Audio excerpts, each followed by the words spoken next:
Ipinagutos ni Pangulong Ferdinand R. Marcos Jr. ang pag-review sa Flood Control Master Plan. Ito'y para hindi na maulit ang matinding epekto ng mga nagdaang bagyo.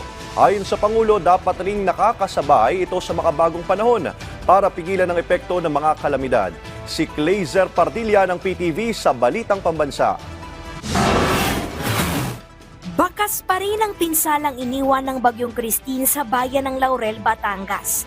Lubog pa rin sa putik at baha ang ilang kabahayan. Apektado ang kanilang kabuhayan. Ito raw ang unang beses na nakapagtamo ng ganitong pinsala ang Laurel dahil sa bagyo, na personal na nasaksihan sa ginawang inspeksyon ni Pangulong Ferdinand R. Marcos Jr. kasama ang pinuno ng iba't ibang ahensya ng gobyerno.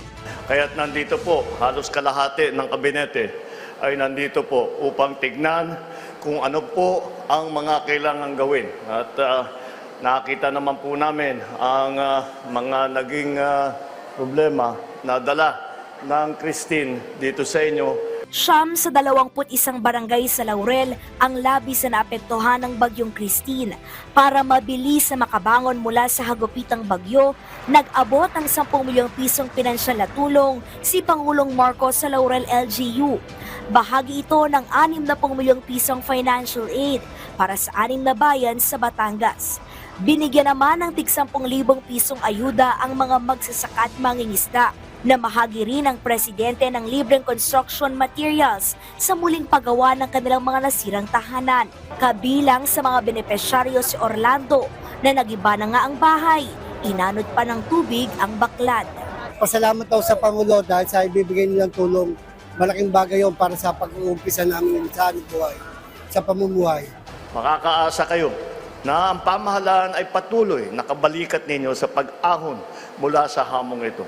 Ipinangako ni Pangulong Marcos ang pagkumpleto sa Taal Lake Circumferential Road at pagsasaayos ng tulay na ito. Dahil sa dami ng ulan ay binagsak ng Bagyong Christine, umapaw ang Bayuyungan River dito sa Laurel, Batangas, na sumira at nagpabagsak sa Bayuyungan Bridge. Wala ngayon makadaan sa tulay na yan na nagdurugtong sa mga barangay ng Poblasyon 3 at Bugaan East at West.